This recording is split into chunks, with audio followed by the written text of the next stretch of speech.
Alright, let's figure out how much these Subway Surfer boxes are worth in terms of coins, power points, all that stuff, and using that to figure out if we're actually getting more stuff with this collab event.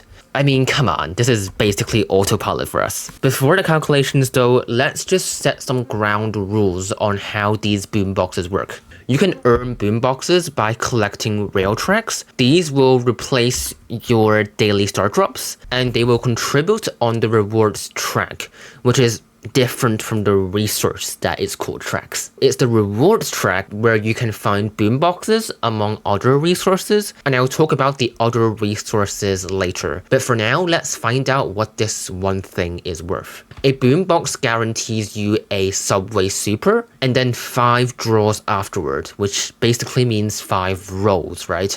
And in each row, this is the drop rates table. So now we're just going to multiply these two columns together. So for example, we do the 50 coins times 0.155 chance at the top, and we multiply that by 5 to get our 5 rows. And just like that, here's your answer on the average value of a boombox. Video done. Okay, just kidding, don't leave, okay? Because this does not mean much on its own, so let's dive into this deeper. So for the coin section, I know a lot of you don't like counting gadgets and star powers as coins value, so here you get 2 separate values for coins. And the gadget and the star power rows show on average how many gadgets and star powers you get in one box, which is obviously a tiny amount. For cosmetics, I separated it into raw bling and then the forgettable stuff in bling value. Of course, I'm using the ridiculous shop conversions, which is like 1500 bling per pin, so you can ignore that if you want to. And then the skin value in terms of bling, which is actually so insane. You're getting 2000 bling per box. That means you're getting 1 epic skin worth of value every 2 to 3 boxes, which is like insane. You also get a negligible amount of gems, some XP doublers, and now the most difficult part to talk about in every gacha video, the credits. Because it depends on what brawlers you already have. So there's 3 checkboxes here, and if you select one, that means you have unlocked all brawlers of that rarity. Meaning, if you roll the odds for that rarity,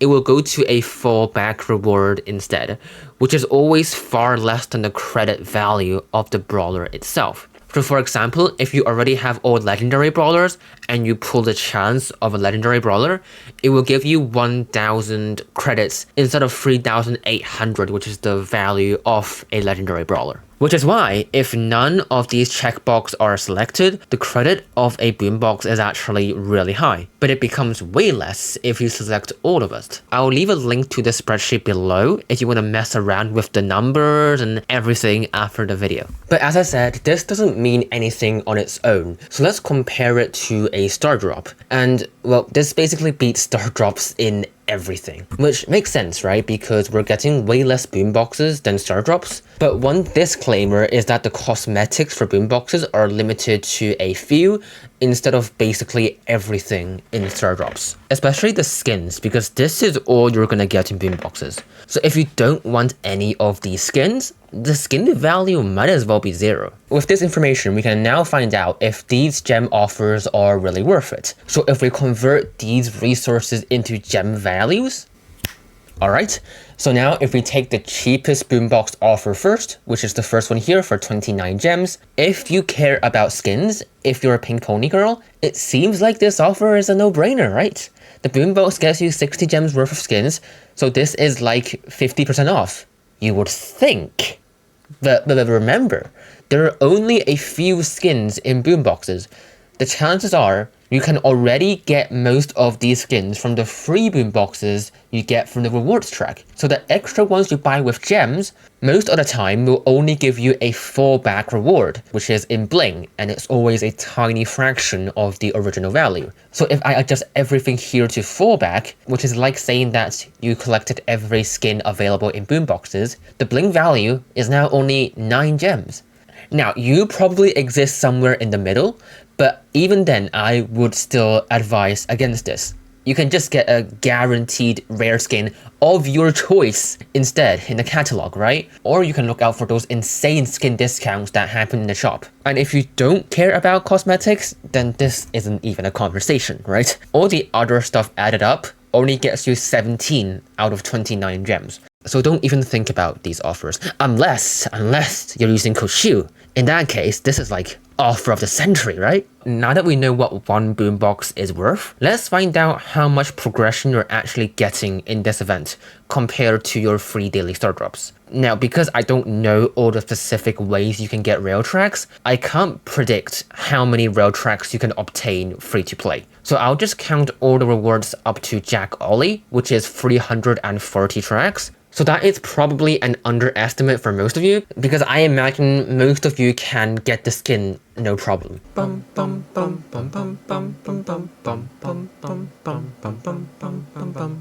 So this is everything on the track up to 340 tracks. You get 17 boomboxes, 22 star drops, 1 legendary star drop, among other random resources. And there are a bunch of resources beyond that, actually, including 7 more boomboxes to make for 24 boomboxes in total.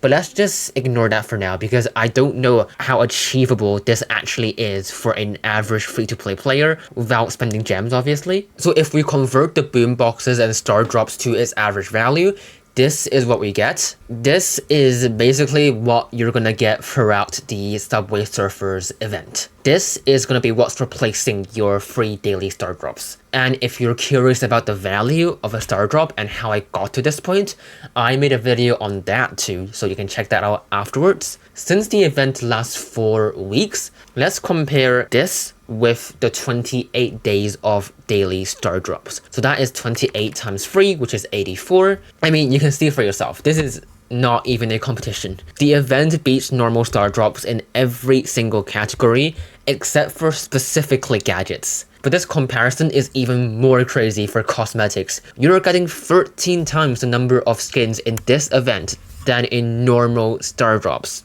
I'm sure the Pink Pony girls are going crazy for this. You can probably get the vast majority of the skins listed in that page there. So I can safely say that there should be no Reddit controversies around this topic. Well, I guess there still can be, because people can be pretty stupid. Oh, whatever. As I mentioned, the link to the spreadsheet is down below. That is how I did all the calculations for this video. And also, look out for some free rail tracks in my channel the next few weeks. And I will see you later in the month when I talk about early access events. That should be a fun one. Also, I'm so disappointed that in the last video, no one mentioned this poster.